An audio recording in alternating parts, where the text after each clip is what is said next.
Bonjour à tous. Alors bienvenue à la médiathèque Marguerite Duras. Nous sommes heureux cette année encore, très heureux de participer au festival Hors Limites et nous remercions tout particulièrement l'association des bibliothèques en Seine-Saint-Denis qui nous a aidés à organiser cette rencontre. Et nous avons le très grand plaisir cette année d'accueillir Marie-Hélène Lafont autour de ses deux derniers ouvrages. Et je vais donc passer la parole tout de suite à Sophie Joubert qui va modérer cette rencontre. Donc très bonne rencontre à tous. Pour information, après la rencontre, notre libraire partenaire, le Merle Moqueur, sera là. Donc vous pourrez acheter au moins les deux derniers ouvrages de Marie-Hélène Lafont, peut-être quelques autres, et les faire dédicacer. Voilà, si Madame Lafont veut bien rester un petit peu pour une séance de dédicace. Voilà, merci beaucoup.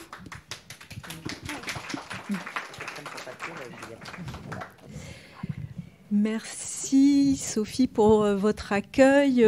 Bonjour à toutes et tous et merci d'être nombreux.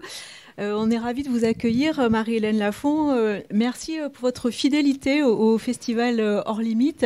Je rappelle que l'an dernier, on vous avait consacré un parcours à travers la Seine-Saint-Denis, parcours en bus. Et ce même type d'événement a lieu en ce moment même avec Marine Diaye qui vous succède cette année. Voilà, un parcours orchestré par notre ami Arnaud Bertina. Voilà, je suis fidèle au festival, mais le festival m'est fidèle aussi. La fidélité, c'est mieux à deux. Et je vous disais, et je tiens à le dire devant tout le monde, combien une manifestation comme celle-là me touche, parce que c'est un geste poétique et politique, les deux à la fois, absolument admirable, de ténacité, que d'avoir inventé ces rencontres-là depuis 13 ans, 14 ans. C'est la 15e édition. 15 ans, vous vous rendez compte, hein. Et au début, ça fait un peu ancien combattant, je sais, hein, mais bon, j'ai désormais l'âge, n'est-ce pas? Et on n'était pas nombreux, hein. Et ces dames et ces messieurs sont des vaillants et des tenaces. Et ça, c'est quand même formidable, par les temps qui courent. Merci. Alors, nous allons parler aujourd'hui de vos deux derniers livres, Les Sources, parus en janvier 2023 chez Buchet-Chastel, votre éditeur historique, et puis Cézanne, paru en septembre aux éditions Flammarion. Je rappelle que vous avez obtenu le prix Renaudot en 2020 pour Histoire du Fils, que vous êtes l'autrice notamment de L'Annonce, des Pays, de Joseph ou encore de Nos Vies. Vous avez également consacré un livre à Gustave Flaubert. Et puis, par ailleurs, vous continuez à enseigner les lettres classiques dans un collège parisien. Alors, ces deux livres sont liés. Vous dites au début de Cézanne que vous avez ouvert ce chantier à l'été 2022, juste après avoir refermé un autre chantier, le chantier violent, qui est précisément Les Sources. Est-ce qu'au fond, ces deux livres sont les deux versants d'une montagne, le versant lumineux et le versant sombre? En tout cas, le travail sur ces deux chantiers-là a été vraiment articulé. Voilà. Les deux chantiers se sont articulés, se sont imbriqués l'un dans l'autre. Et ce que vous dites concernant les liens qu'ils ont est vrai. Et c'est vrai aussi, je crois, quasiment de tous mes livres. C'est-à-dire, je dis volontiers que depuis que j'ai commencé à écrire en 96, j'écris une seule coulée textuelle, au sens où on parle de coulée volcanique, vous voyez, hein. Tout se passe comme si j'écrivais une seule coulée textuelle et que de cette coulée textuelle, régulièrement, soit prélevé un morceau. Et ce morceau, c'est un livre. Mais les lignes de fond ou les lignes de force ou les lignes de fuite, voilà. Et les motifs sont lancinants, réitérés, inépuisables. J'écris des livres d'obsédés, c'est définitif. Et il y a évidemment une matière et des motifs qui, de manière obsessionnelle, nourrissent mes textes. Et entre Les Sources et le Cézanne, c'est particulièrement sensible. Et il se trouve que j'ouvre en effet le chantier d'écriture du Cézanne en juillet 2022, quittant Paris pour monter, j'appelle ça monter à l'estive, moi, c'est-à-dire à 1000 mètres d'altitude dans le Cantal où je passe l'été et où je travaille beaucoup. C'est la fin de l'année scolaire, voilà, hein. Je monte à l'estive et j'ouvre le chantier Cézanne. Mais évidemment, avant d'ouvrir le chantier Cézanne, pendant à peu près 1 an et demi, j'ai amassé de la matière, parce que pour le chantier Cézanne, il me fallait aller chercher de la matière, ce que je ne fais pas quand j'écris un livre sur les ouvriers agricoles. Hein, la matière, je l'ai dans mes fichiers mentaux depuis 10 000 ans. Hein, voilà, il faut que je la réactualise, bien sûr. Mais elle est là, elle est déjà là, la matière des sources aussi. Voyez. Tandis que pour le Cézanne, je ne me suis pas fait confiance, béatement. Hein. Je suis allé chercher de la matière pendant à peu près 1 an et demi. Donc, vous voyez, pendant que j'écrivais les sources, pendant le chantier violent, c'est-à-dire fin février à fin juin 2022, hein, j'avais régulièrement comme ça des moments où j'étais en train de lire ceci ou cela sur Cézanne, ou bien où j'allais me planter à l'orangerie ou à Orsay devant les Cézannes, ou bien en juin par exemple, je suis descendue à Aix. Voyez, donc tout ça est concomitant. Donc évidemment qu'il y a une capillarité, évidemment que ça passe de l'un à l'autre et de l'autre à l'un. Hein. Et ce que j'appelle mes fichiers mentaux, ils ne sont pas étanches. Hein. J'en ai toujours plusieurs qui tournent en même temps, hein, mais ça circule dans l'espace intérieur. Pourquoi employez-vous ce mot de chantier pour qualifier votre écriture ? Je crois que c'est très empirique au départ. C'est très empirique, c'est-à-dire que quand on ouvre un chantier, on sait quand on l'ouvre. Un chantier, vous savez, un chantier des travaux. Hein, on sait quand on commence, on ne sait pas quand ça va finir. Hein, et on a des surprises de chantier. On est d'accord ? Bon. Eh ben, pour moi, l'écriture, c'est la même chose. C'est-à-dire que j'ouvre, hein, j'ai un désir d'écriture, une nécessité d'écriture, une piste, j'y vais. Hein, mais je ne peux pas dire que je commence un livre, parce que dire je commence un livre, ça sous-entend déjà qu'on va le finir. Vous voyez, moi, j'en sais rien du tout. Hein. J'allais dire, je brasse du texte, mais ça ne va pas parce qu'on dirait je brasse de l'air. Voilà. Hein. Mais Flaubert dirait, hein, Flaubert dit quand il écrit Salammbô, il dit je chie des catapultes. Eh ben voilà. Hein. Donc je fais du texte. Bon, c'est ça le chantier, c'est faire du texte, émettre du texte. Après, faut-il trouver l'architecture intérieure du livre, sa chorégraphie, sa nécessité narrative, et etc., etc. Donc on n'est pas sûr d'aller au bout. Donc c'est très empirique comme affaire, voyez. Et le nommer ainsi me paraît, en ce qui me concerne, hein, être plus juste, dire plus justement ce qui se passe, hein, dans l'écriture. Et au fond, je devrais être un peu rassurée, puisque depuis 1996, date à laquelle j'ai commencé à écrire, à 2 exceptions près, tous les chantiers que j'ai ouverts sont devenus des livres. Voilà. Hein. Mais je suis quand même pas rassurée, quoi. Voilà. Donc il y a peut-être une manœuvre un peu conjuratoire aussi, vous voyez, hein, à employer le mot chantier au lieu de dire, voilà, je commence un livre, quoi. Je commence un livre, c'est je me la pète, je vais le finir. Eh ben, j'en sais rien. Surtout, je sais pas ce que je vais finir. Parce que les rares fois, par exemple, où je me suis dit, je peux vous donner un exemple très précis, hein, parce que ça m'est resté, c'est cuisant. Vous voyez, Les Pays, c'est un roman que j'ai publié en 2012. Mais quand j'ai ouvert le chantier des Pays, c'était en juillet 2009. J'étais bien décidée à écrire un livre de nouvelles. Vous voyez, je pensais que j'allais faire un livre de nouvelles. Je n'ai pas fait du tout un livre de nouvelles, j'ai fait un roman. Hein, voilà. Je veux dire, en chemin, ça a bifurqué, ça s'est retourné. Voilà, donc ça m'a appris à... Qu'est-ce qui a fait que vous avez, à l'origine, commencé à écrire, donc 1996, qu'est-ce qui se passe ? Pourquoi, soudain, vous vous y mettez ? Alors ça, je peux dire ça très facilement, hein, parce que ça paraît un peu grandiloquent, mais c'est comme ça. Parfois, la grandiloquence colle au réel. Hein. Donc moi, je suis vraiment affectée d'une vocation. J'ai eu une vocation. Voilà. J'aime bien ce mot, c'est un grand mot, c'est un gros mot, il sent son latin, je l'aime beaucoup. La vocation, c'est ce qui vous appelle. Hein. Voilà. Hein. Vocare, appeler. Et moi, quand je suis rentrée à l'école, au CP, je ne suis pas allée à la maternelle, il n'y en avait pas. Je rentre au CP, j'apprends à lire et à écrire, pop, pop, magique, paf. Et le monde s'élargit. Hein. C'est-à-dire que je ne connais, entre l'âge de 1 an et de 6 ans, que la ferme familiale. J'arrive à l'école, et c'est un autre monde qui se déploie complètement, avec d'autres règles, une mise en forme, je n'ai pas dit en ordre, hein, une mise en forme du monde, avec... la syllabe, babebi bobu. J'ai appris à lire avec cette méthode, moi. Rémi et Colette. Je suis sûre qu'il y en a d'autres là, qui ont appris à lire avec Rémi et Colette ici. Voilà, donc babebi-bobu, ça fait des syllabes. Ensuite, on fait des mots. Ensuite, on fait des phrases. Les phrases, on les met dans des histoires. Et les histoires, elles sont dans des livres. Eh ben voilà. C'est ça la mise en forme du monde. C'est ça que m'apprend l'école. Voilà. J'adore l'école, elle m'adore. Je ne l'ai toujours pas quittée. Hein, voilà. Et moi, je me dis, quand ça arrive, ça, vous voyez, je me dis, eh ben moi, plus tard, je ferai ça. C'est-à-dire avec les mots, je ferai tout ce que je viens de vous dire là, et ça sera dans des livres. Voilà. Et puis je ferai ça aussi l'école. Voilà. Alors j'ai d'abord fait l'école, hein, parce que je viens d'un milieu où il fallait se dépêcher de gagner sa vie. Hein, et puis c'est sociologique aussi. Les filles de paysans à cette époque-là, elles devenaient fonctionnaires. Hein. C'est pas moi qui invente la chanson de Jean Ferrat, hein, vous la connaissez.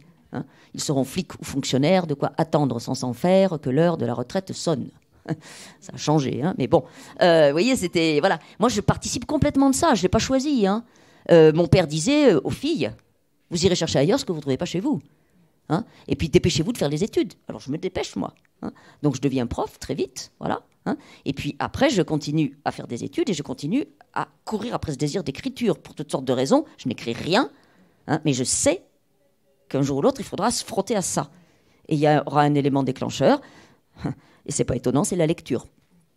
Quand je me mets à lire les contemporains, quand je découvre à l'automne 95 que Richard Millet, Pierre Michon et Pierre Bergogneau existent, j'en ignorais l'existence, il faut le faire quand même. Hein. Bon, j'ai une circonstance atténuante, hein, c'est que j'ai étudié les lettres classiques à la Sorbonne dans les années 80. Je peux vous dire, quand on étudiait les lettres classiques à la Sorbonne, Paris 4 dans les années 80, tous les écrivains étaient morts. Hein. Alors ça, les vivants, on n'en parlait pas. Hein. Et comme en plus, moi, j'avais une nature j'étais très angoissée par l'échec, etc. Donc j'étais programme, vous voyez, donc je ne savais même pas qui était Claude Simon, quoi. Hein, il a eu le prix Nobel en 85 quand même, il faut le faire. Hein. Et les vies minuscules, c'est 84. Hein, 84. Et moi, je suis à Paris, je suis étudiante, je ne sais même pas que c'est publié. Hein. Bon, mais parfois on progresse, n'est-ce pas, hein. Donc en 95, hein, je découvre. Hein, donc l'année scolaire 95-96, je les lis les trois là. Hein, et ça littéralement, je ne peux pas le dire autrement, il y a des murs blancs, là ça me colle au mur. Je me dis cette fois-ci, ça y est. Soit tu commences à écrire, soit tu passes à côté de ta vie. Et vous savez, moi, j'ai toujours la métaphore agricole. Hein. Je suis bien placée pour savoir que les vaches, elles regardent passer le train, mais elles ne montent pas dedans. Voilà. Hein. Et ben, j'avais l'impression d'être une vache qui regardait passer le train. Voilà. Hein. Ben, je me suis dit, tu montes dedans. J'ai commencé à écrire. Automne 96. J'ai plus arrêté depuis. Voilà. Avec une frénésie qui me confond moi-même. Hein. Bon. Voilà comment ça s'est fait, vous voyez. Et j'ai eu de la chance, hein, parce que j'ai trouvé un éditeur assez vite. Et puis surtout, il y a eu... voilà, un noyau de lecteurs et de bibliothécaires et de libraires tenaces.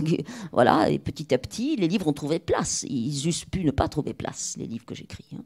Mais les trois auteurs que vous citez sont liés à la terre, au territoire, au pays. Oui, absolument. Ça aussi, c'est un déclic. C'est pas ces trois-là par hasard, évidemment. Hein. Le plus marquant pour moi, c'est Michon. Hein. Je dis toujours que c'est le saint patron des écrivains vivants et Gustave Flaubert, le boss des écrivains morts. Hein, voilà les deux. Hein, bon. Mais pourquoi ces trois-là ? Ben parce que ces trois-là sont des aventuriers du verbe. Pour moi, la littérature, c'est d'abord ça, c'est une aventure de la langue, hein, bien sûr. Hein. Donc, sont des aventuriers du verbe.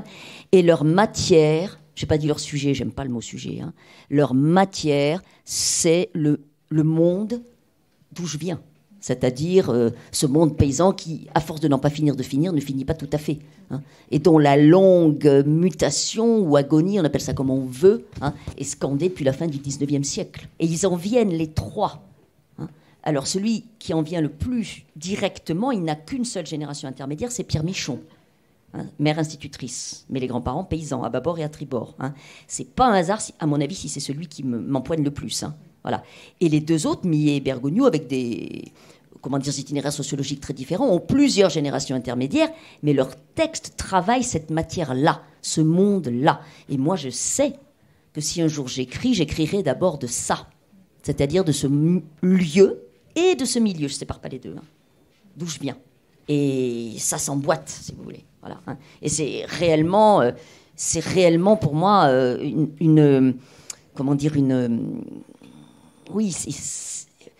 c'est une mise à l'épreuve, voilà, hein. Et une mise en espalier, vous voyez, on met l'arbre à l'espalier pour lui faire porter fruit. Eh ben, ces lectures-là me mettent à l'épreuve et à l'espalier, voilà, et me mettent au-dessus de moi-même, voilà. Et bon, après, il faut se tenir sur la corde raide. On tâche de faire au mieux. Est-ce que vous voulez lire un premier extrait? Oui. Premier extrait Oui. de Cézanne. Le creuset des familles, le terreau, la source, le pays premier, la litanie des métaphores est sans fin. On n'a pas besoin d'écrire des romans, ni même d'en lire, pour savoir, dans son histoire, dans sa mémoire, dans sa peau, dans ses gestes, que les familles peuvent être des champs de bataille plus ou moins ouvertes ou larvées, silencieuses ou gueulardes. Je n'enfoncerai pas davantage la porte toujours ouverte des maisons où fermentent, marinent et macèrent pour les siècles des siècles le roman fleuve des pères, des mères, des fils et des filles, des frères, des sœurs, sans parler des femmes et des maris ou des compagnes et des compagnons que l'on est censé choisir, ce qui ne simplifie pas forcément les choses. Mon chantier violent, celui des sources donc, était un chantier de famille, intestin, carabiné. Et la plongée en pays cézannien s'accompagne d'une roborative sensation d'allègement après cette rugueuse remontée aux sources. Donc ça, vous voyez, c'est juillet 2022.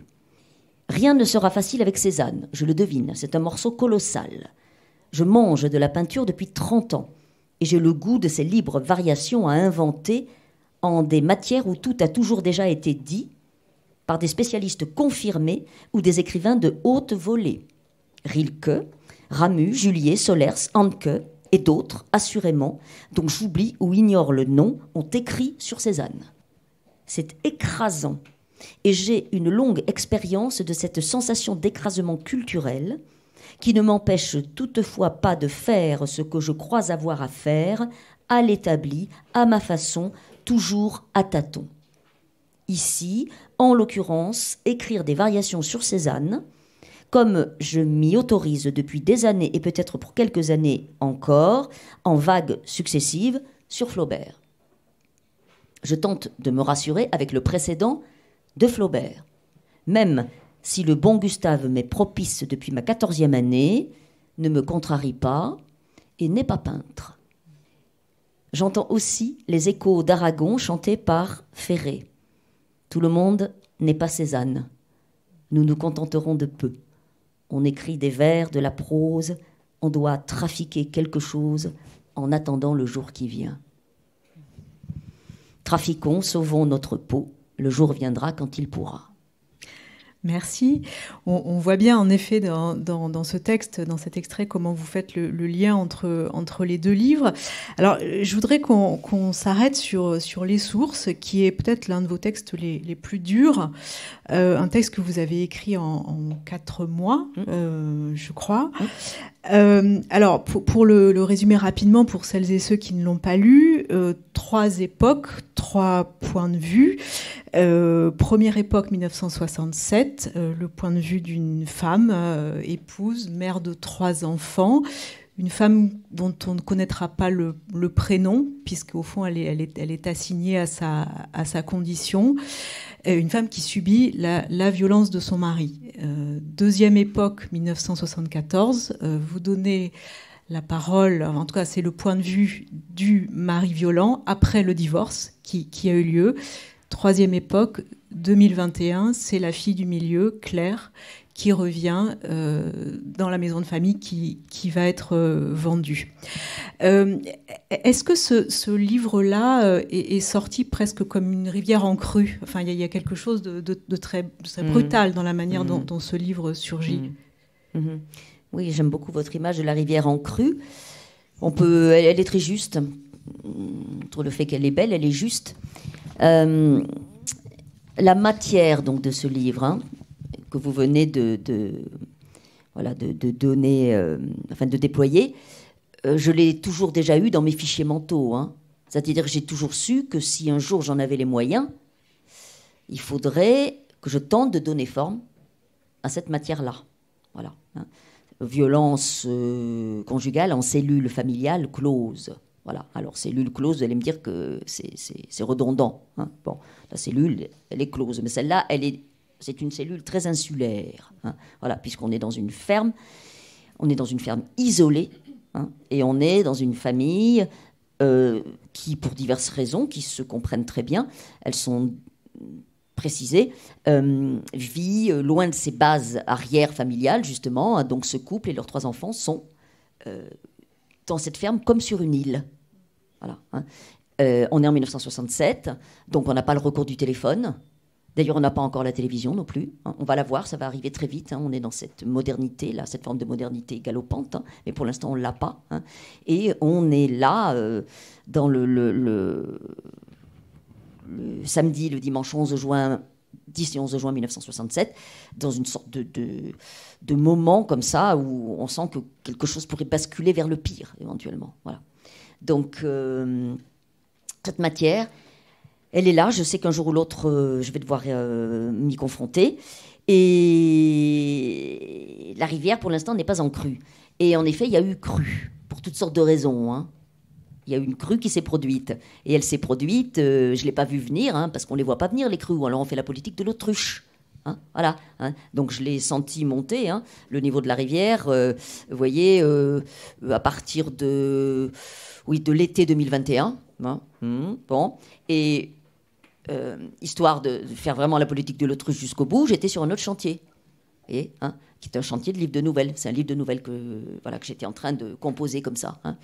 Et ce livre de nouvelles, alors là, quand la crue s'est vraiment produite, hein, c'est-à-dire janvier-février 2022, alors je peux vous dire que le livre de nouvelles, hein, il a été emporté. Je dis volontiers qu'il a explosé en plein vol, mais je pourrais dire qu'il a été bouffé par la crue. Hein. Il ne reste plus rien. Hein. C'est vraiment un champ de ruines. Hein, voilà. Et je me suis rendu compte que ce livre de nouvelles n'avait aucune nécessité à être, que la question, c'était pas ça. La question, c'était la matière des sources et qu'il fallait y aller, quoi. Et donc, je me suis mobilisée selon des modalités qui ne sont pas du tout les miennes. Hein, je ne travaille pas du tout comme ça habituellement. Hein. Donc, 8 jours de temps absolument nu, absolument vide, rien que le chantier des sources, 10 heures par jour pour la première partie. Février 2022.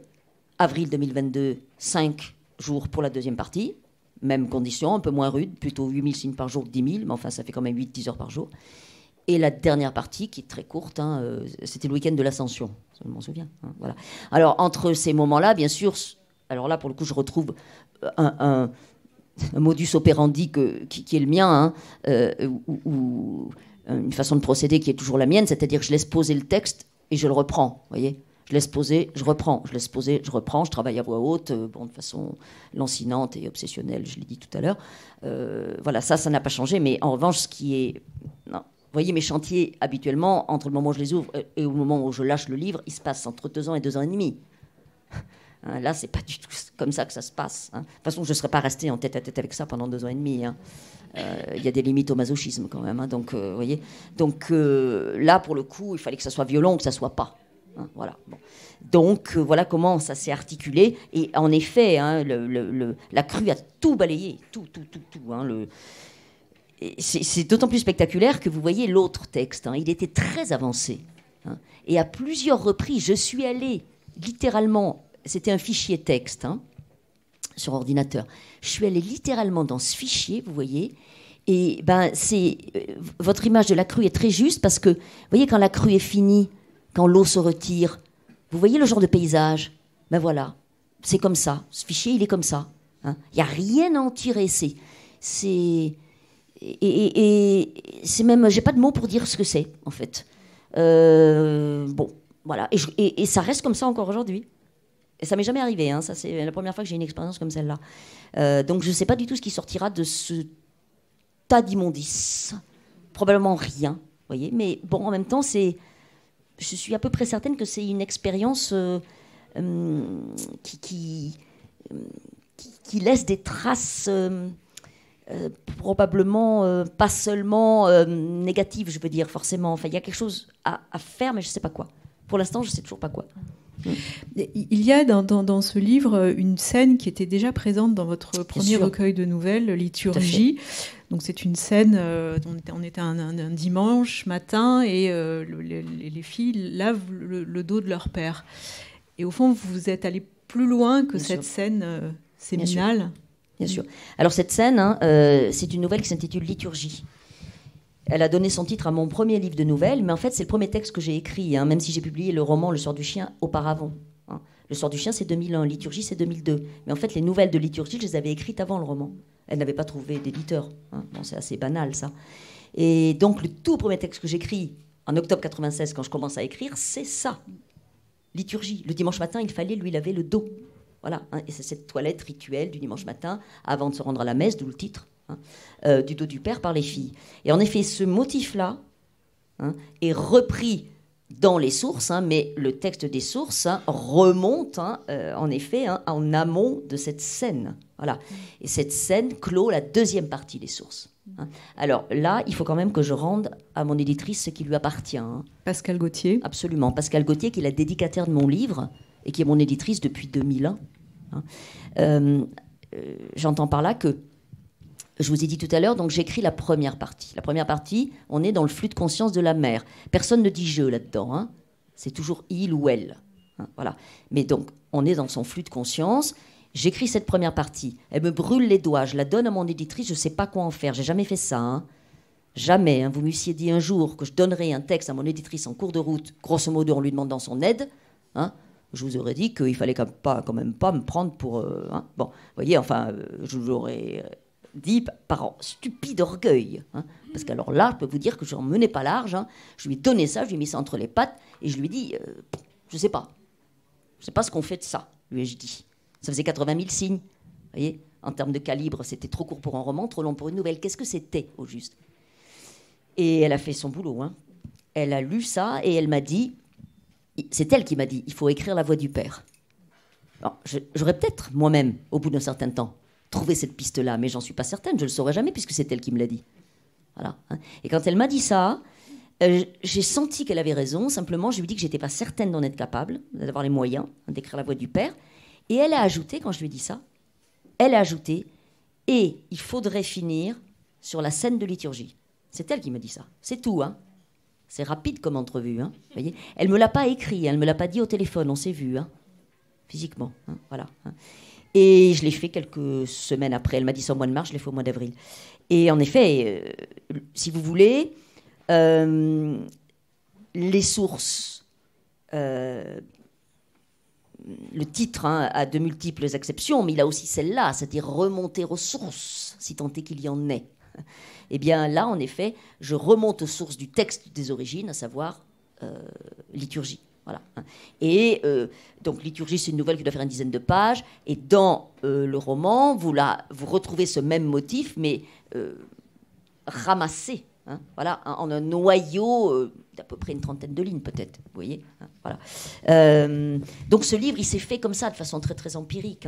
Et quand elle m'a dit ça, j'ai rien dit, bien sûr. Mais j'ai pensé que si j'arrivais au bout et si ça faisait un livre, elle en serait la dédicataire, pour le coup. Parce que, tout de même, c'est... Bon. Et c'est aussi elle qui vous a suggéré de faire le lien avec le présent, en ajoutant cette troisième voix de Claire. Non, du tout. Ça, pour le coup, vous voyez, la troisième partie, on est jeudi 28 octobre 2021. Et ça, pour le coup, quand j'ai ouvert le chantier... Je ne savais pas où j'allais, mais je me disais que si j'allais au bout, si ça prenait forme, si ça se tenait, je terminerais par ça. Ça, je savais, voyez, je terminerais par ça. C'est-à-dire un texte très très court, dont vraiment le point ultime, le point d'orgue, serait la douceur. Voilà. Et ça, j'y tenais absolument. Mais comment on passe de la tension extrême, pour ne pas dire de la violence, incandescente de la première partie, à la douceur, ça, il fallait faire le travail, quoi. Voilà. Est-ce que vous voulez lire un premier extrait des sources ? Oui. Donc, ils ont 3 enfants, cet homme et cette femme. Ils sont là, ils jouent dans la cour. Gilles et Claire suivent Isabelle, qui est descendue de l'érable. Ils traînent derrière eux des branches de sureau. Isabelle se retourne et parle aux 2 petits. On n'entend pas ce qu'elle leur dit, mais ils rient. Isabelle aussi. Dans la maison, en présence des adultes, Isabelle se tient un peu en retrait. Elle serait presque sauvage. Mais ses sœurs disent que quand elle est à Fridière, avec elle, elle n'arrête pas. Ses sœurs sont les sœurs de la mère, les tantes. Elle n'arrête pas. C'est un tourbillon et une pipelette. Elle parle, des questions sans arrêt, et elle a toujours un pied en l'air. Ces deux sœurs ont un faible pour Isabelle, parce que c'est leur première nièce, et qu'elles l'ont beaucoup gardée après la naissance de Claire, quand elle est retombée enceinte tout de suite, et qu'ils ont quitté Soulages pour prendre en location une première ferme où ils ne sont pas restés à peine une année, de fin mars 1962 à février 1963. En mars 1963, ils sont montés ici, c'était loin, à plus de 90 km, au moins 1h30 de voiture, mais il a voulu, il a décidé, il fallait se lancer, on emprunterait pour acheter, on serait chez soi, au lieu de payer un fermage à un propriétaire, et avec la vente du Saint-Nectaire, on arriverait toujours à rembourser, même en tirant un peu l'âne par la queue, peut-être au début. La ferme était d'un seul tenant, avec un beau pré plat et une rivière, la Santoire, pour irriguer, faire pousser du regain et tenir les bêtes à l'herbe le plus tard possible dans la saison. Il a de l'idée, comme son père et comme son frère, qui a pris un commerce à Aurillac. Elle n'aurait pas dû signer. Elle aurait dû dire non, refuser. Elle aurait dû partir, même enceinte. Elle aurait dû partir avec les 2 filles. Elle n'avait pas pu. Elle n'aurait pas su dire pourquoi ni comment. Il avait la force pour lui. Elle suivait. Elle avait suivi. Elle voudrait s'asseoir dans le fauteuil, dans le coin de la fenêtre, et dormir pour ne plus penser. Elle a laissé la corbeille de linge sur la table dans le couloir. Elle va la chercher. Merci. Comment avez-vous trouvé très précisément ces trois moments, ces 3 époques? Alors, 67, on est avant la loi Veil, la guerre d'Algérie n'est pas loin, la paysannerie est dans un moment peut-être charnière, et 74, c'est l'élection de Valéry Giscard d'Estaing. Je vais vous dire ça, j'aime beaucoup répondre à cette question parce que ça montre vraiment comment ça se fait le travail, vous voyez. C'est une question très éclairante. Alors, quand je commence donc, il dort sur le banc, c'est la première phrase. J'ai la scène, un après-midi, il me faut juin, la lumière de juin. Ce que c'est que la lumière de juin dans un érable, dans une cour de ferme à 1000 mètres d'altitude dans le Cantal. C'est l'éblouissement même de la jeunesse du monde. Et cette femme-là n'y a plus accès. Comme si elle était entrée, se mariant dans un éternel hiver. Et ça, pour le coup, je l'ai en tête. Donc juin, c'est pour ça. Voilà. 67, parce que, ça paraît étrange à dire, j'ai l'air d'enfoncer une porte ouverte, mais en 67, on ne savait pas qu'on était 1 an avant mai 68. Surtout dans ce monde-là, où tout a toujours l'air d'avoir toujours déjà été là. Vous voyez, Donc, en 67, par exemple, elle, quand elle rumine comme ça, elle se dit, l'année prochaine, dans 1 an, en 68, donc, mes 2 sœurs vont se marier. Elle a 2 jeunes sœurs qui sont fiancées. Vous voyez, on pense pas, en juin 67, on ne pense pas que mai 68 sera mai 68. Or, mai 68, même dans une ferme du Cantal, ça a fait bouger les lignes. Même à l'intérieur des cellules familiales les plus insulaires, de toute façon. Voilà. Et ça, lui, dans la deuxième partie, il en prendra acte. Voilà. Donc, 67. Alors, pour le coup, la guerre d'Algérie, en effet, elle n'est pas loin, mais il ne l'a pas faite. Il a fait le service militaire, ça a été une expérience fondamentale, mais il était à Casablanca, au Maroc, autant dire au Club Med, jardinier du colonel. Voilà, il a échappé à la guerre d'Algérie, mais en effet, elle n'est pas loin.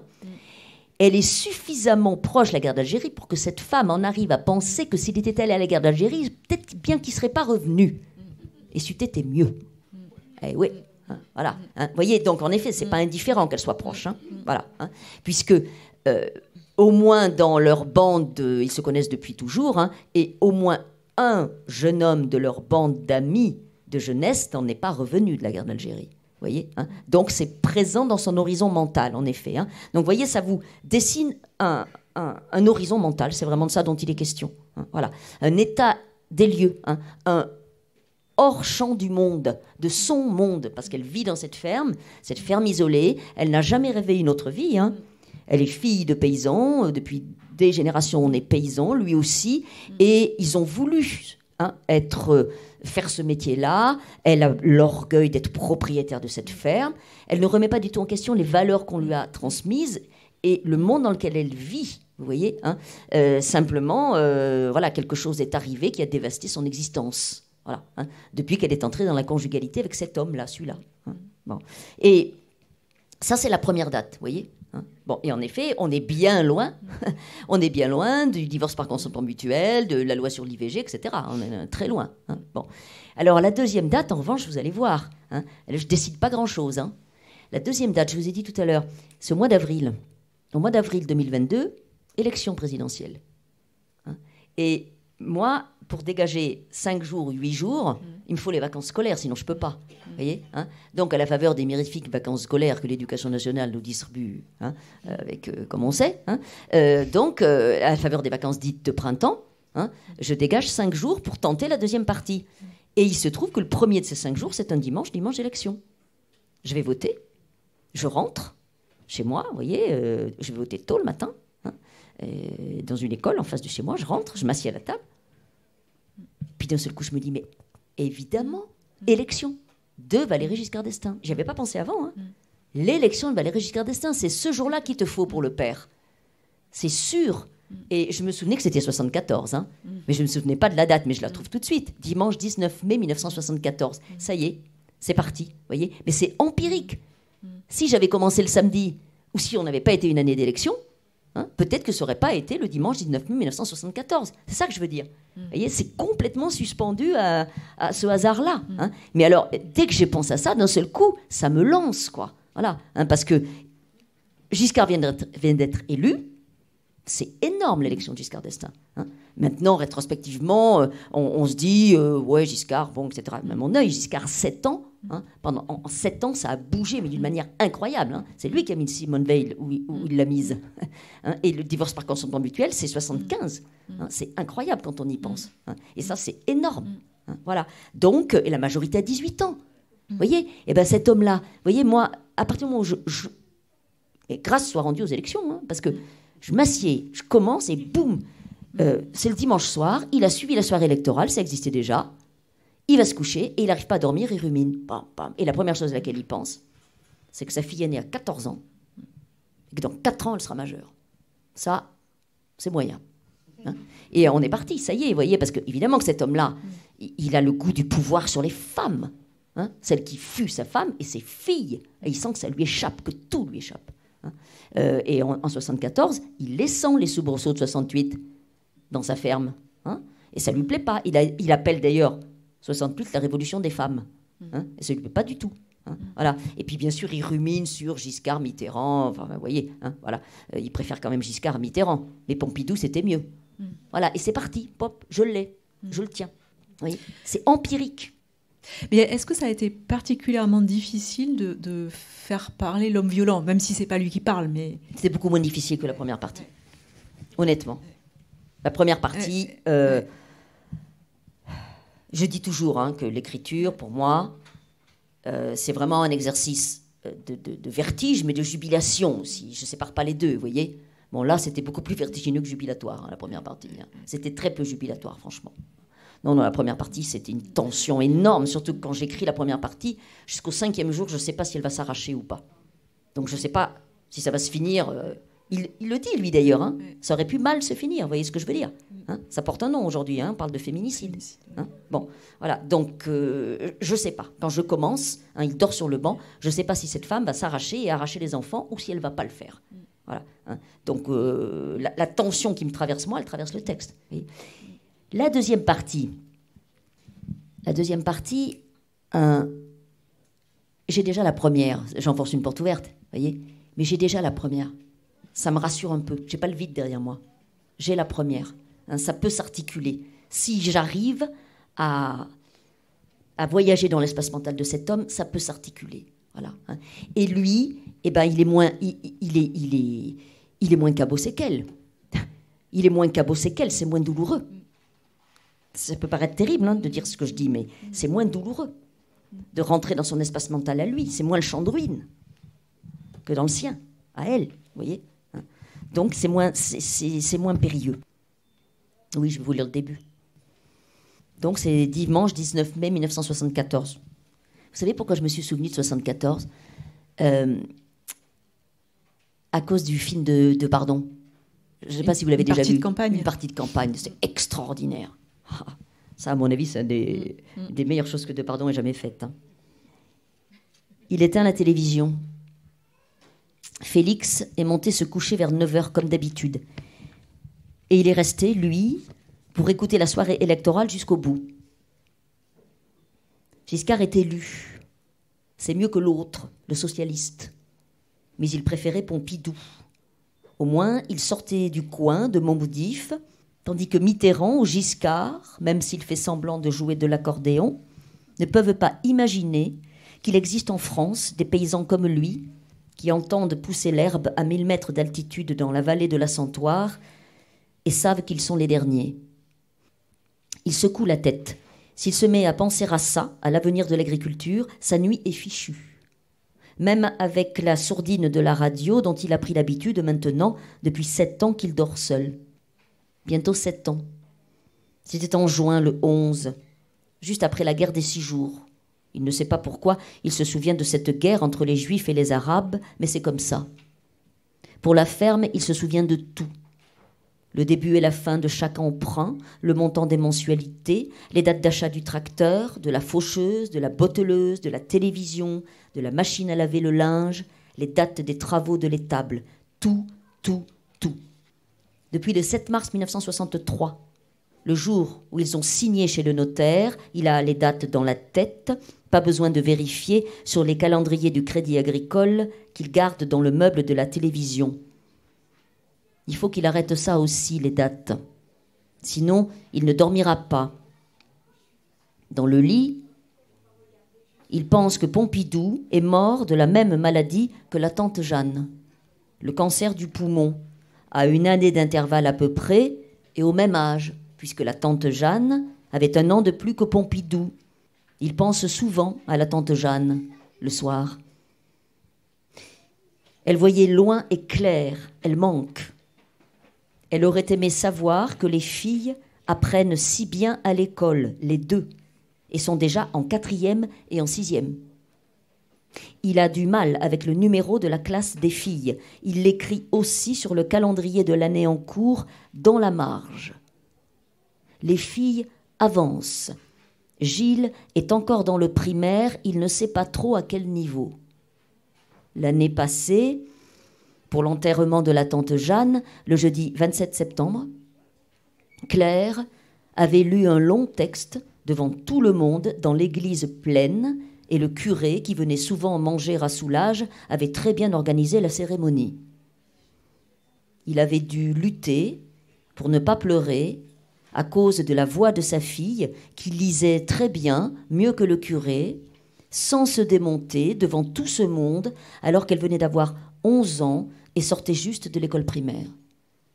Il avait pensé très fort à la tante Jeanne, qui était couchée dans le cercueil et aurait été tellement fière. Il est beaucoup question dans ce passage de la tante Jeanne, et au fond, cette figure de celle qui est partie, qui a quitté le pays pour aller travailler à Paris, c'est vraiment un personnage récurrent dans vos livres. Oui, totalement, oui.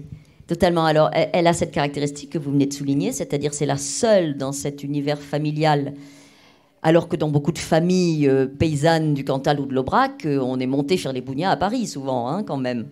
Mais dans ces familles-là, aussi bien de son côté à elle que de son côté à lui, ça ne s'est pas produit, on n'est pas monté, on n'est pas parti sauf elle. Alors la tante Jeanne, c'est une femme reconnue pour être une médiatrice entre les familles, une femme qui a, comment dire, une sorte, un regard à la fois distancié et très présent et très précis sur cette tribu familiale dont elle fait partie. Mais elle a une distance et elle a une autre caractéristique, la tante Jeanne. C'est que dans l'univers mental de cet homme, et aussi de cette femme d'ailleurs, c'est la seule femme qui ne soit ni mariée, ni mère de famille. Voyez, hein, elle a rompu aussi avec en ce sens, elle a rompu et très largement avec la tradition, qui assigne ce rôle-là aux femmes, rôle auquel la mère, entre nous soit dit, encore une fois, n'a jamais songé à se dérober. Elle a vraiment toujours voulu avoir des enfants et considère ça comme un accomplissement dans son existence. Donc la tante Jeanne, c'est une figure tout à fait singulière, en effet, récurrente, très obsessionnelle dans mes livres, et d'ailleurs. Le deuxième texte que j'ai écrit, qui s'intitule Jeanne, après liturgie, vous voyez, dès 96-97, j'arrive jamais à me souvenir si c'est Alphonse d'abord, Jeanne après ou l'inverse. En fait, il suffirait que je regarde dans le livre puisque c'est écrit. En tout cas, j'ai écrit ma deuxième nouvelle, qui est une nouvelle longue, et consacrée à cette tante Jeanne, qui est récurrente, en effet, et qui incarne, une forme qui incarne la possibilité d'une autre vie, alors qu'elle appartient à une génération où ça n'allait pas du tout de soi. Parce que, vous voyez, lui, il est né en 37, donc sa tante, on va dire qu'elle est née, vous voyez, en 17, ou même peut-être avant la Première Guerre mondiale. Donc, ça va encore moins de soi dans ces générations-là. Mais il y a quand même d'autres personnages qui sont des alliés pour cette femme.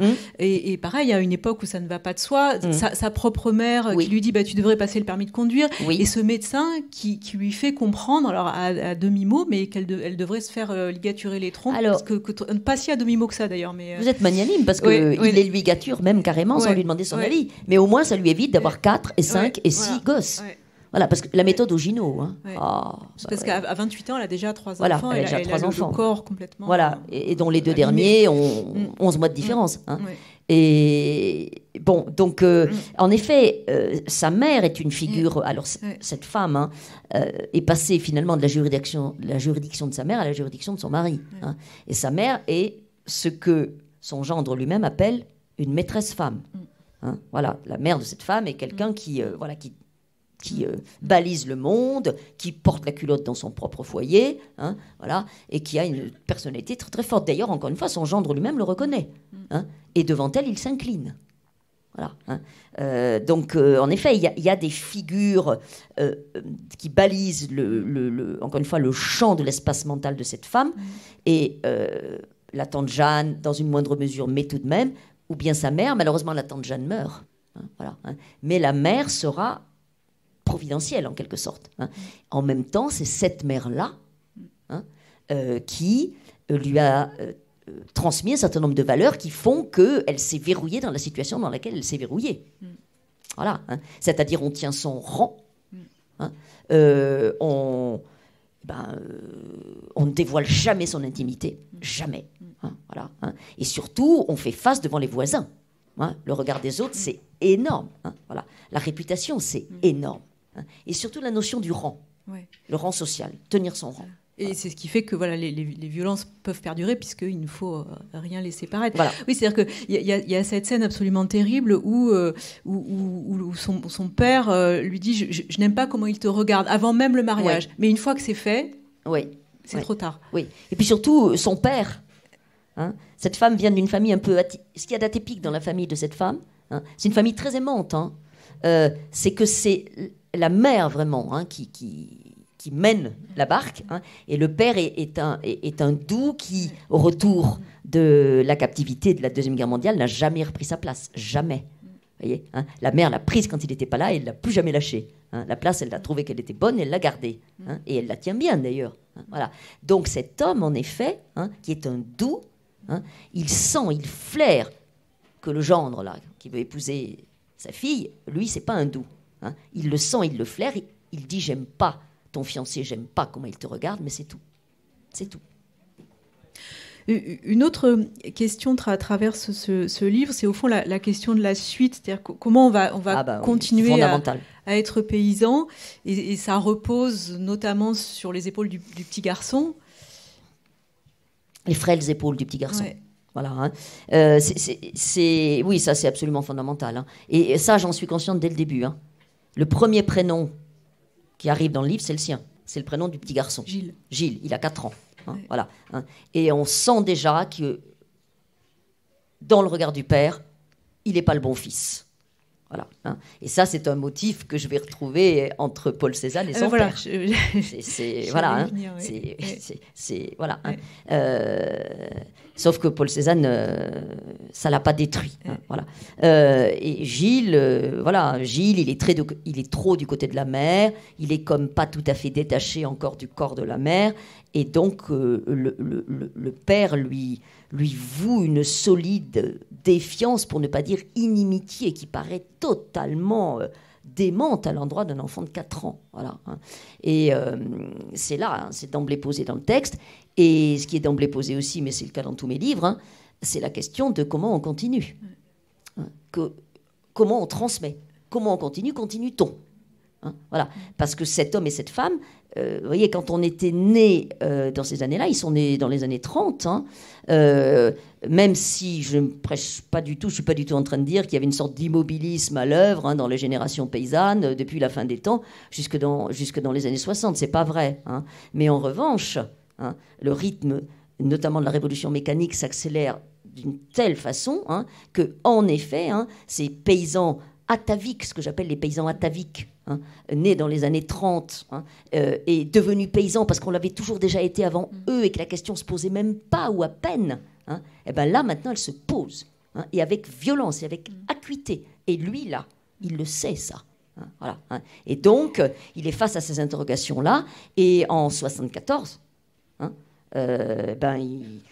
il commence à flairer, hein, que ses filles, évidemment, elles feront des études, hein, elles apprennent bien, comme on dit. Donc elles feront des études, elles feront honneur même, hein. Il est très sensible à ça, hein. La question de l'orgueil est fondamentale, hein. Voilà. Elles feront honneur, hein. Et ce Gilles, là, il ne sait même pas en quelle classe il est. Vous voyez, donc, hein, ça flotte. Hein, donc là, il y aura pas de suite. Voilà, hein. Ça reste comme ça en pointillé, mais on a ça dans l'annonce, on a ça dans Joseph, enfin c'est dans les derniers Indiens, alors là, hein, c'est obsessionnel, hein, dans tous mes livres. Et je l'invente pas, hein, je suis tombée dans ce chaudron-là, c'est le hasard de ma naissance qui m'a placée là, hein. Moi j'étais une fille, donc les filles, oui, hein. On nous disait encore une fois, allez chercher ailleurs ce que vous ne ferez pas chez vous, bam. Hein. Voilà, donc, c'était évident que vous ne resteriez pas. Ah bah oui, les filles, on ne restait pas. Ouais. On restait pas. Et les filles, si on apprenait bien à l'école, hein, eh ben on partirait par l'école. Si on n'apprenait pas bien à l'école, ou moyennement, eh ben on deviendrait fonctionnaire. On rentrerait à la poste, aux chèques postaux, voilà, ou on deviendrait factrice. Voilà, vous voyez. Et puis voilà. Et alors moi, c'est incroyable, mais là on est complètement dans des, si vous voulez, dans des déterminations physiques. Hein. Moi, il se trouve que j'ai un énorme front bombé, et quand je suis rentrée à l'école primaire, hein, en 6e, enfin au CP, hein, on a dit elle a un grand front, elle apprendra bien.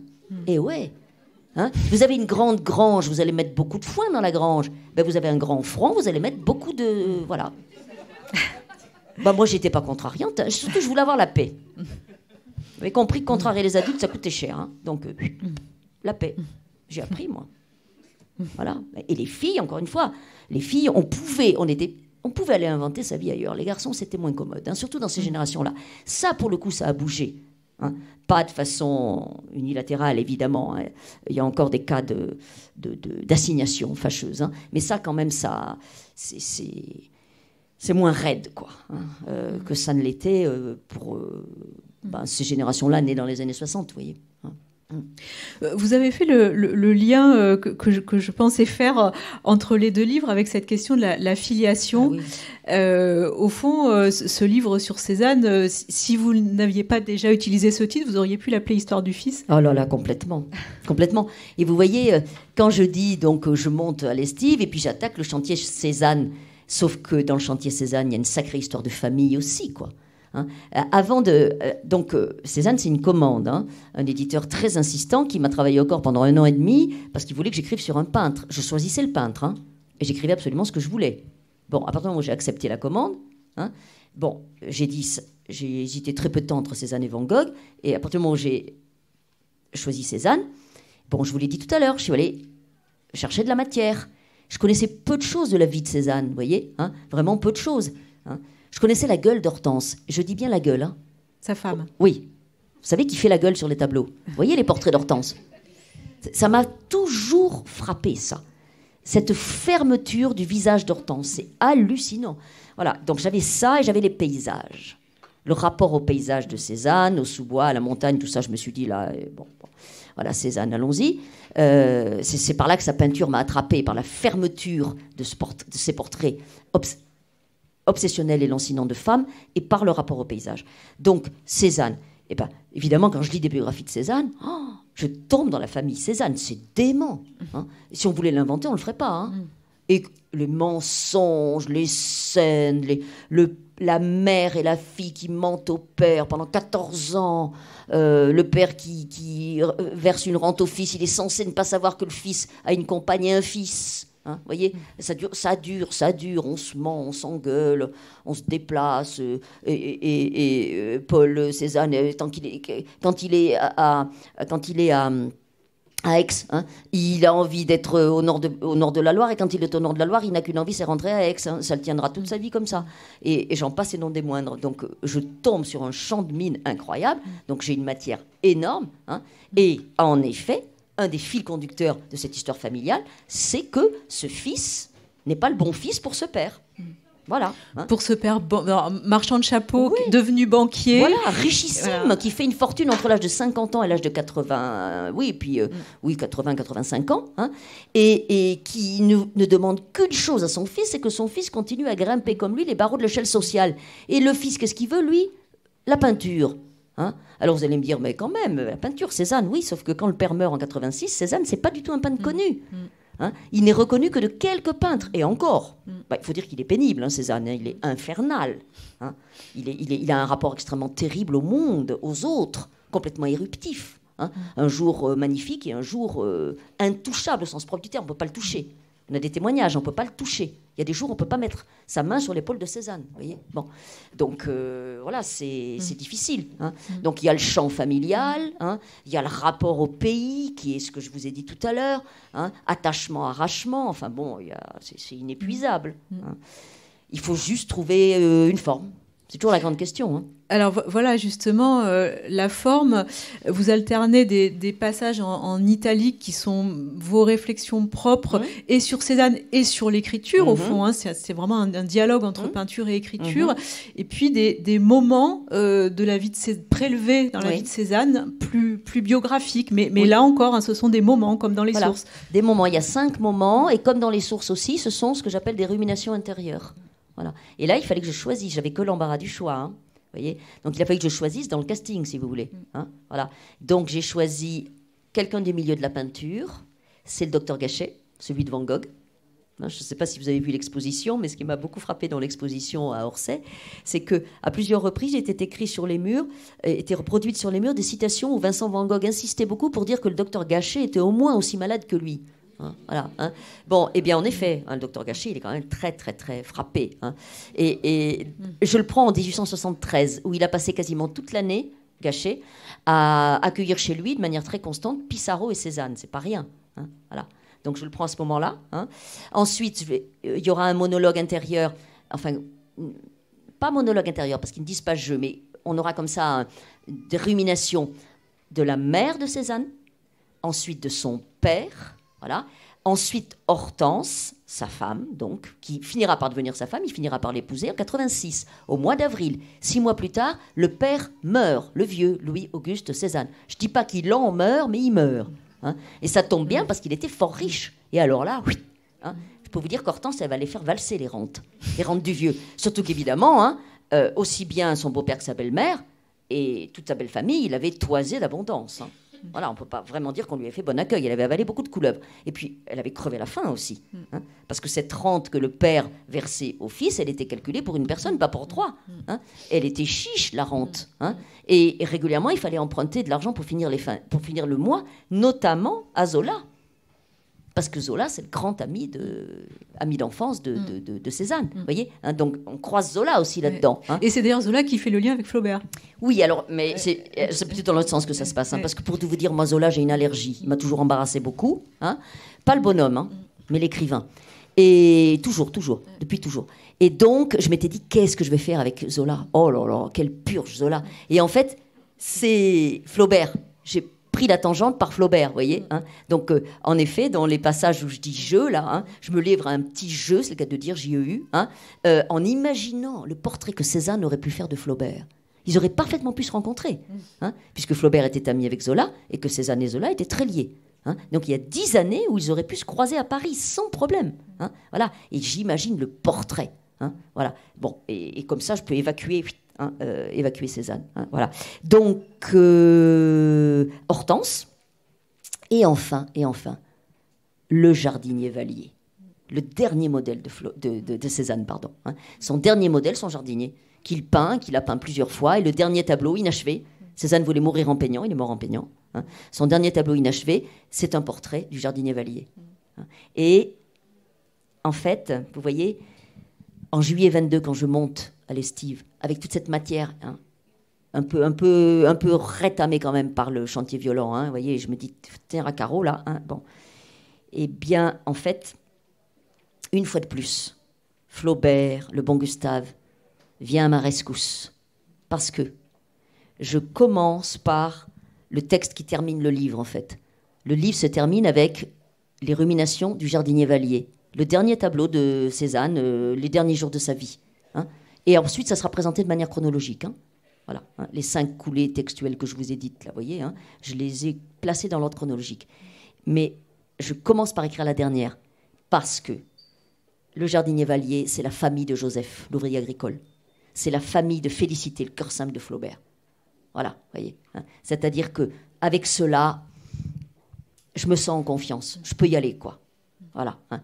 Voyez. Voilà, puisque Un cœur simple de Flaubert, c'est le sous-texte auquel est adossé votre livre Joseph. Ouais, et c'est mon texte fondateur. Hein. Un cœur simple de Joseph, c'est mon texte fondateur, vraiment. Quoi. C'est indépassable. Un cœur simple de Joseph, je dis.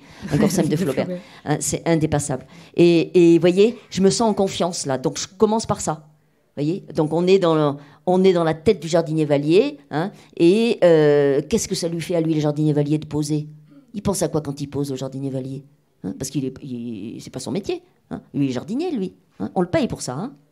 Il pose. Hein.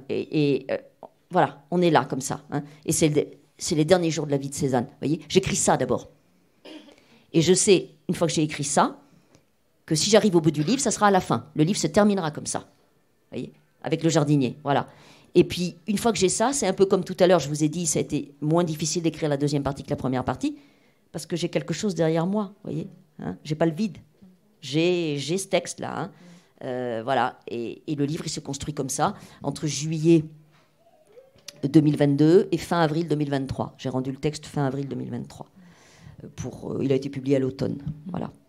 Vous parliez tout à l'heure de l'échelle sociale si importante pour le père de Cézanne.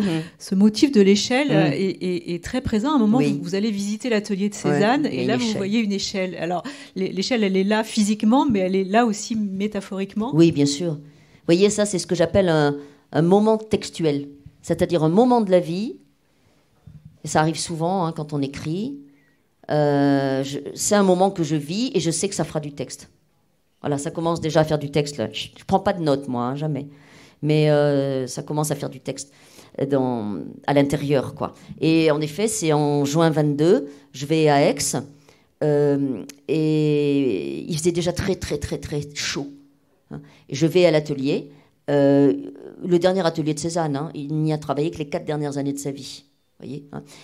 Et il est fermé, je crois, en ce moment pour travaux, mais c'est un endroit que j'aime beaucoup, qui est très vibrant, comme ça. J'y vais, je rentre là-dedans, et je vois une échelle énorme. Alors cette échelle, immédiatement, elle fait texte. Parce que, je me dis, j'ai lu la biographie de Cézanne, je sais que Cézanne, les 10 dernières années de sa vie, il est diabétique, gravement diabétique. Hein. Et on ne savait pas soigner le diabète du tout. Hein, il a fini par en mourir, d'ailleurs, entre autres, de ça. Hein, voilà. Donc comment l'échelle, elle est énorme, je compte les barreaux, énorme. Comment il monte dessus, avec des pieds bouffés par le diabète? Comment il la déplace? Vous allez me dire pourquoi il faut qu'il la déplace? Il faut qu'il la déplace parce que c'est dans l'atelier qu'il a peint les grandes baigneuses. 2,52 m sur 4 mètres. Hein, comment il fait pour monter peindre là-haut? Il n'a pas d'assistant, Cézanne. Hein, il est tout seul. Vous voyez, hein. Donc il faut déplacer l'échelle et il faut monter dessus. Voilà. Et moi, c'est ça que je cherche. Le corps du peintre au travail. Vous voyez, hein, voilà. Donc, et le dernier été de la vie de Cézanne, on le sait dans sa correspondance que j'ai lue, hein. Il fait une chaleur infernale, il en crève. Hein. Pendant plusieurs jours d'ailleurs, même plusieurs semaines, il ne peut pas venir à l'atelier tellement il fait chaud. Voilà, hein, vous voyez. Donc ça fait texte tout de suite, et puis ce qui fait texte, évidemment, je vois l'échelle. Donc le père Louis-Auguste, qui est un sacré morceau, hein, ça y est, je le connais un peu, donc l'histoire de l'échelle sociale et des barreaux, et puis immédiatement j'entends la voix de mon père. Et c'est dans certains autres de mes textes. Hein. Mon père disait que le monde était comme une échelle, on montait les barreaux, on les descendait. Voilà. Bon, eh ben j'ai du texte. Hein. Bam, bam. Voilà. Vous voyez, ça se fait en se faisant, quoi. C'est là-dedans. Hein. Je laisse poser, simplement. Je laisse tourner. Vous voyez, je laisse tourner le fichier. Voilà, je laisse. Je prends pas de notes. Peut-être j'ai peur de figer, j'ai peur de réduire. J'écris rien. Et ensuite, vous voyez, ça c'est juin. Juillet, donc un petit mois plus tard, j'écris le texte autour du jardinier. Voilà. Et puis après, je vais de façon complètement empirique, comme ça, vous voyez, hein, écrire le motif de l'échelle, j'appelle ça un motif. Hein, le motif du portrait couillu, c'est pas moi qui l'invente, hein, c'est un adjectif qu'on a beaucoup employé pour qualifier la première manière de Cézanne. Le portrait couillu de Gustave Flaubert que Cézanne eût pu peindre, mais qu'il n'a pas peint. Vous voyez, ça fait autant de motifs, et puis petit à petit, le livre va se composer comme ça, pièces et morceaux. L'un des chapitres de ce livre s'appelle « Aller au paysage ». Oui. Alors, aller au paysage, pour le peindre, c'est peindre sur le motif. C'est une expression que j'aime énormément de Cézanne lui-même. Ouais. Je vais au paysage tous les jours. Est-ce que vous, en écrivant, vous allez au paysage ? Oui, bien sûr. Oui. Sauf que le paysage, c'est le monde, quoi. Mais bien sûr, oui. Oui. Je vais au monde et le monde me traverse aussi. Voilà. Et Cézanne aussi. Hein. Le vent, la lumière, le traverse. Hein. Et il tâche d'attraper ça hein, sur la toile. Voilà. Et oui, bien sûr, c'est totalement... Enfin, c'est le même mouvement, quoi. Hein. Enfin, toute proportion gardée, évidemment. Hein. Me prends pas pour Cézanne. Mais évidemment que c'est comment dire, une tentative de mise en forme du jaillissement du monde. La peinture ou l'écriture. Oui, je vais vous lire un petit bout du jardinier. Voilà. Donc, on sait au mois d'octobre. Hein. Et il y a eu un très, très gros orage. Et Paul Cézanne était au paysage. Et il est tombé. Il a sans doute eu un malaise. Et je crois que c'était des ouvriers blanchisseurs, il me semble. C'est en tout cas ce qui est dit dans la lettre de sa sœur. Voilà. Il est resté exposé à la pluie pendant plusieurs heures, lundi. C'est une lettre de sa sœur qu'elle envoie à son neveu pour lui dire de venir vite. Il est resté exposé à la pluie pendant plusieurs heures lundi. On l'a ramené sur une charrette de blanchisseurs et 2 hommes ont dû le monter dans son lit. Le lendemain, dès le grand matin, il est allé au jardin de l'atelier des Loves, donc, travailler à un portrait de Vallier sous le tilleul. Il est revenu mourant. Voilà. Et donc, ça, c'est lettre du samedi 20 octobre 1906 de Marie Cézanne hein, à son neveu. Et Paul Cézanne va mourir. Et là, donc, j'imagine les ruminations du jardinier. Alors, j'ai inventé au jardinier, pour le coup, moi qui n'invente jamais rien. Comme on n'a aucune source sur ce jardinier, hein, c'était un homme humble parmi les humbles, un de ceux qui ne laissent pas de traces. Je lui ai inventé une famille, je lui ai inventé une fiancée, je lui ai inventé un service militaire, 6 ans, hein, service militaire à Limoges, hein, parce qu'il a tiré un mauvais numéro. Vous voyez, il est né à peu près, on sait qu'il était contemporain de Cézanne. Hein, et à cette époque-là, on tirait un bon ou un mauvais numéro. Cézanne aussi avait tiré un mauvais numéro. Il aurait dû partir au service militaire. Son père lui a acheté un homme. C'est l'expression qu'on employait. Hein. Tandis qu'évidemment, au jardinier Vallier, personne n'a acheté un homme. Donc lui, il a fait le service militaire. Hein. Et il est revenu, et sa fiancée était morte entre-temps. Hein, et il est resté fidèle au souvenir de sa fiancée. Voilà.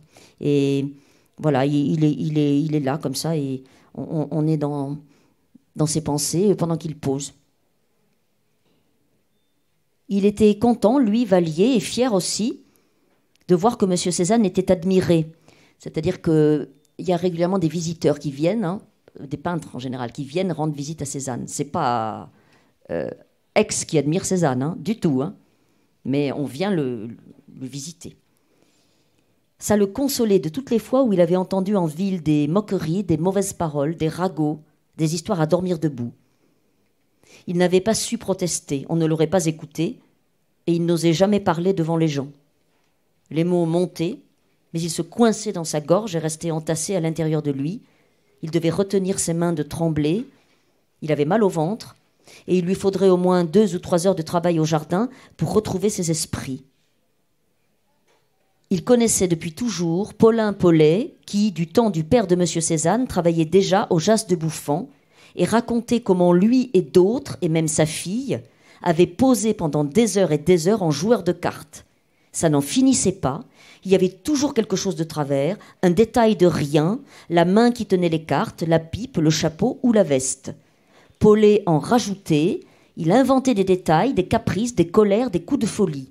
Il amusait son monde, et c'était facile, parce que ceux qui n'avaient jamais posé ne pouvaient pas savoir comment se fait une peinture, le travail que ça donne, la peine et la fatigue, et le temps que ça prend.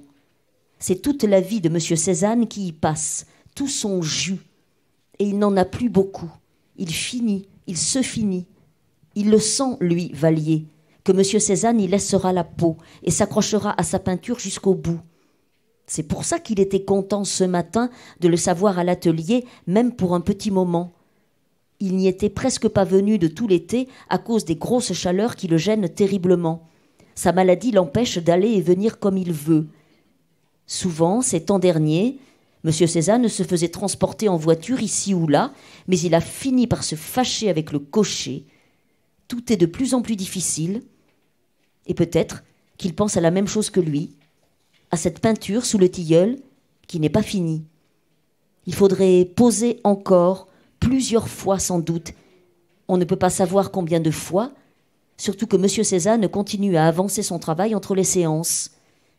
Il voudrait bien que ce soit possible de finir le portrait sous le tilleul si M. Cézanne avait la force. Ils sont pareils, les deux. Le travail qui reste sans faire les gêne. Plusieurs fois déjà, en posant, il a osé penser que M. Cézanne et lui avaient les mêmes mains, des mains de gros travailleurs. Jamais il n'irait dire ça à quelqu'un, on le prendrait pour un fou de se comparer, et il a l'habitude de garder ses secrets. Mais il sent et il sait ce qu'il sent. Et si vous regardez le portrait de Jardinier Vallier et les photos, donc ces années-là, il est mort en 1906, hein, et les photos que Émile Bernard, le peintre, prend de Paul Cézanne dans son atelier en 1904, hein, vous verrez la pose que Paul Cézanne donne au Jardinier Vallier sur ses derniers portraits, c'est la même que celle que Paul Cézanne a sur la photo, hein, le même jeté des jambes, les mains aussi, hein, le geste des mains posées sur le maigre des cuisses, c'est le même, hein, c'est le même geste, c'est saisissant. Absolument saisissant. Je ne suis pas la première à le remarquer, bien sûr. Hein. Donc, je suis partie sur cette piste-là aussi. Vous voyez, hein. Et en fait, comment dire, le jardinier, il n'a pas les mots. Hein, c'est difficile de les trouver. Mais il est celui, au fond, il fait partie de ceux, parce qu'il a posé, qui se sont approchés le plus près, hein, du peintre au travail. Ce que moi, j'eusse tant aimé faire, mais que je ne ferai jamais. Voilà, hein. Et c'est aussi pour ça que je vais à l'intérieur des ruminations du jardinier.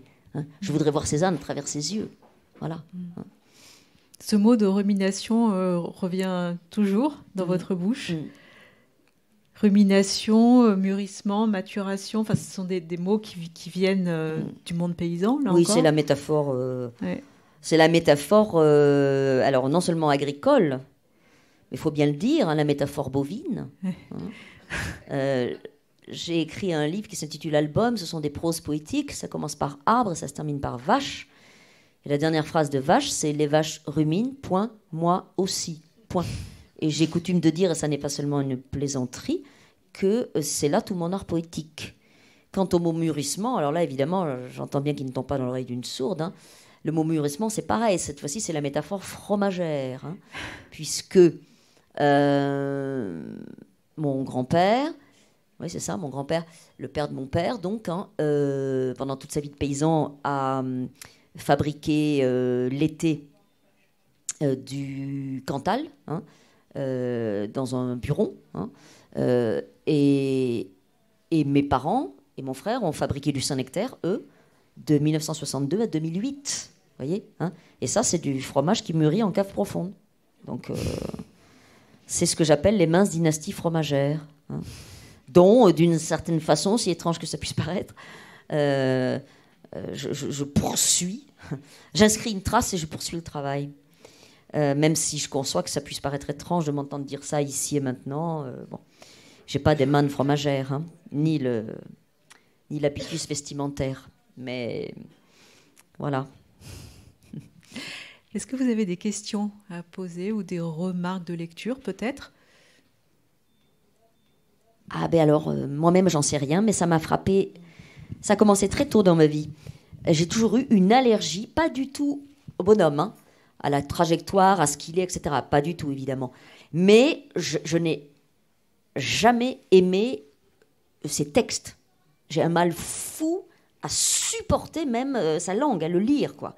Ça m'a toujours... alors, j'ai une expression qui est horrible, mais bon, ça m'a toujours gavé, comme on dit. Vous voyez ? C'est-à-dire que c'est une phrase qui est trop grasse pour moi. J'ai l'impression d'être une noix quand on veut me la faire avaler. Je peux pas.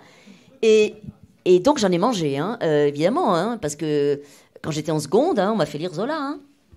Au bonheur des dames, je m'en souviens. Oh là là, mon Dieu. Et je l'ai eu, donc, à l'oral du français du baccalauréat. Je l'avais sur mes listes. Boum, je suis tombée dessus. Hein. Et... l'année où j'ai passé l'agrégation, où j'ai été reçue à l'agrégation, il était au programme. Hein, donc la curée, Renée, elle s'appelle, je m'en souviens. Hein, il était au programme.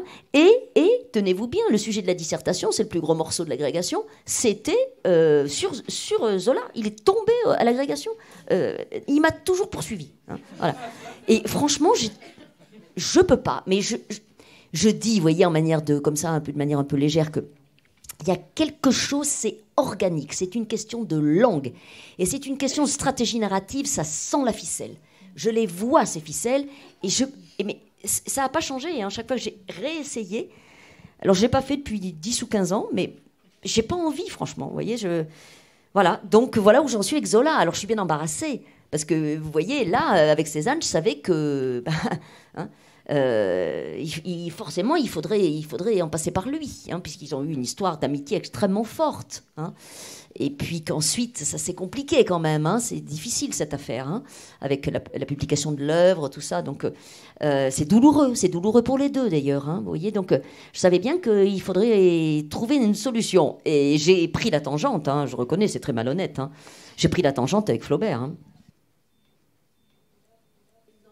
2021, pour le coup, si vous voulez, ça, c'est une circonstance très liée à mon existence, à moi, si vous voulez, hein, dont je savais, ce moment-là de 2021, je savais qu'il prendrait place dans ce récit si j'allais au bout. Vous voyez, là, il n'y avait pas le choix. C'est la réalité qui me l'imposait, en quelque sorte, cette date-là, vous voyez. Hein, et c'est très court, hein, il est très très court, le texte de 2021. Hein.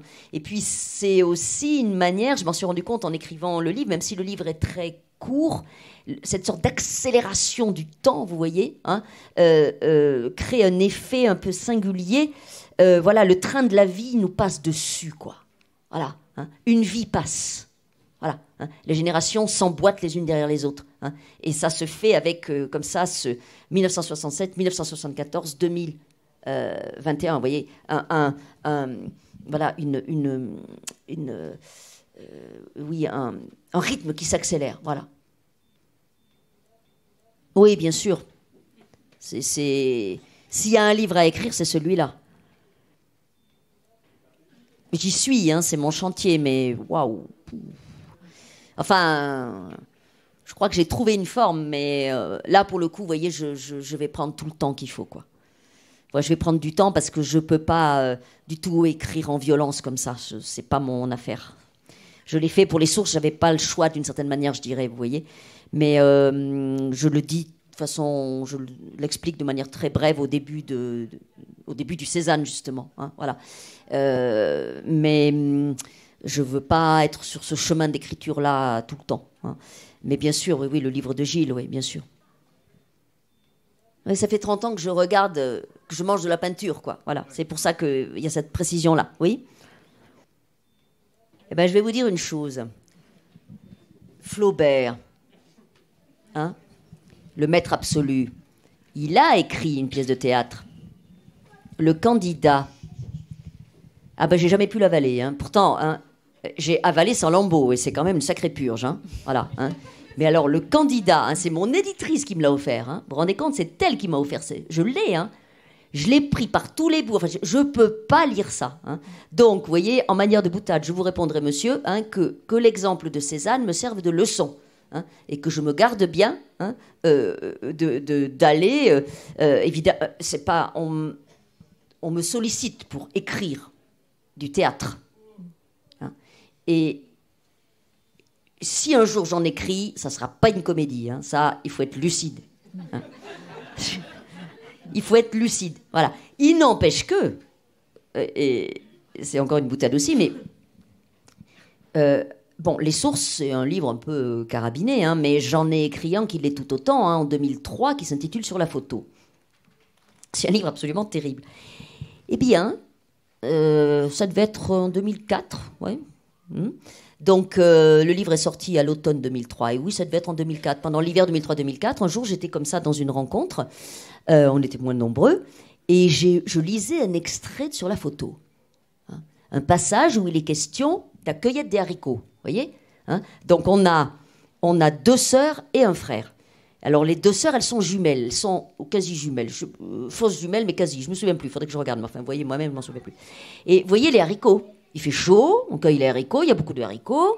Ils n'ont pas envie, hein, c'est les parents qui leur font cueillir les haricots. Hein. Donc il y a les 2 filles, elles sont d'un côté. Elles se ressemblent, les 2 filles. Elles sont accroupies, elles cueillent les haricots. Et le frère, il est de l'autre côté. Hein, il cueille aussi, il va moins vite, il fait tout moins bien, toujours. Hein, bon. Et il les regarde. Il regarde les 2 sœurs comme ça. Elles lui paraissent comme une sorte de corps double, une sorte de corps monstrueux, double et étranger. Et il pense, et il y a cette phrase dans le livre, les sœurs ont une intersection. Hein, parce qu'il suit la ligne de leur cuisse, vous voyez hein voilà. Les sœurs ont une intersection. Je lis ça, les gens rient. Waouh, c'était la première fois que ça m'arrivait. Vous voyez, je lisais cette phrase, et les gens ont ri dans le public. Eh ben, ça m'a fait un bien. Et ça m'a... Je me suis dit, c'était possible, quoi. Ça pue la mort, hein, mes premiers livres puent la mort. Il y a quelque chose de profondément tragique. Il y a une tension énorme, je suis bien placée pour le savoir. Mais en même temps, en effet, assez vite, finalement, en 2003, c'est très tôt, vous voyez, hein, ben, la possibilité d'avoir un rapport plus léger et peut-être plus élégant aux choses et au monde apparaît. Il faut croire. Voilà. Hein, donc, c'est possible. Hein. Les Derniers Indiens, par exemple, qui est un livre très crépusculaire, hein, y a des passages où il est question notamment de la sexualité canine hein, en milieu paysan. Bon, bah... Hein, vaut mieux en rire qu'en pleurer. Hein, voilà. Hein.